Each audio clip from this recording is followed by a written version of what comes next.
Je suis Moussa Samdaf, directeur du Centre hospitalier national d'Al Diam. Je viens juste, pas pour polémiquer, mais pour apporter des précisions et des éclaircissements suite à une vidéo qui fait polémique sur les réseaux sociaux par rapport au décès de l'artiste Pape Demba Ndiaye. Mais avant cela, permettez-moi de présenter mes condoléances à la famille éplorée, aux artistes comédiens du Sénégal, à l'ensemble des artistes, à la SODAV, et dire que c'est une grosse perte pour nous autres qui aimons le théâtre sénégalais. Je suis de ceux qui, après une dure journée de travail, aiment regarder le théâtre sénégalais pour enlever le stress.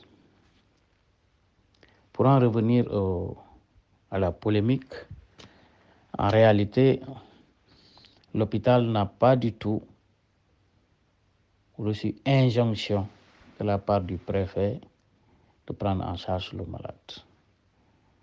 M. Pape Demba Ndiaye s'est présenté aux urgences de l'hôpital d'Al Diam le samedi 13 entre 11h et midi sur un tableau d'altération de son état général, de troubles de la conscience et de déficit moteur.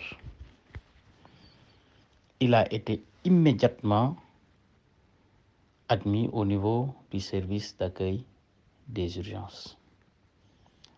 Donc, quand le monsieur parle d'ordonnance écrite sans voir le malade, c'est des allégations qui sont quand même fausses. Une fois admis donc dans la salle des urgences vitales, le médecin a poussé le diagnostic au niveau cardiovasculaire, au niveau neurologique, au niveau pulmonaire, a fait un bilan biologique, a fait un électrocardiogramme et a prescrit un scanner. Donc, c'est le protocole. C'est à ce moment précis pour faire le scanner. Donc, le préfet m'a appelé parce que pour faire le scanner, on devait déplacer le malade avec une ambulance. Et puisque les nôtres étaient sortis pour réguler d'autres malades, donc le préfet avait sollicité un peu de voir qu'est-ce qu'on peut faire pour faire le scanner. Heureusement, même l'ambulance était sur le chemin de retour. Un premier scanner a été fait. Malheureusement, on a constaté qu'il y avait du métal dans ses cheveux. Et il a fallu donc demander aux accompagnateurs d'enlever ce métal-là parce que soit donc le raser. Ce qui a été fait, donc un deuxième scanner, c'est à partir de là que le médecin a conclu qu'il fallait l'admettre dans un service de neurologie qui n'existe pas à Dalal Jamm. Il a conditionné le malade en mettant un traitement d'appoint, en mettant les voies veineuses, sondes, en faisant un résumé médical et en l'accompagnant par un infirmier après avoir régulé donc avec le médecin de garde de l'hôpital de Fann.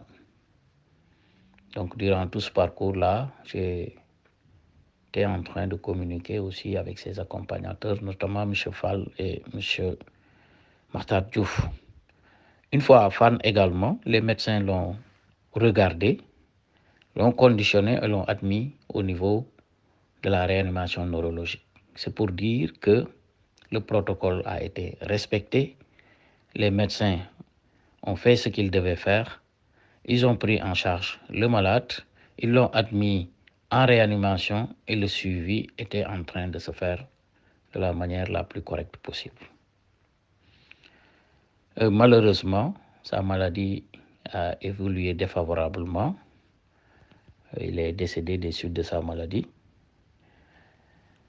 Et malheureusement également, dans ces cas de figure, les gens ont tendance à trouver un bouc émissaire, oubliant l'omnipotent, celui qui seul décide de la vie ou de la mort des uns et des autres. Donc, pour faire court, il n'y a pas eu de cas de négligence, il n'y a pas eu de mauvaise prise en charge. Pape Demba a été pris en charge de la manière la plus correcte.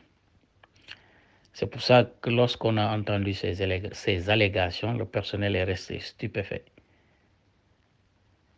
Et d'ailleurs, ce n'est pas nous la version que nous avons reçue du préfet. Le préfet m'a transmis les remerciements de la famille. Makhtar Diouf m'a transmis les remerciements des artistes. Et donc, c'est à notre grande surprise qu'on a entendu cela.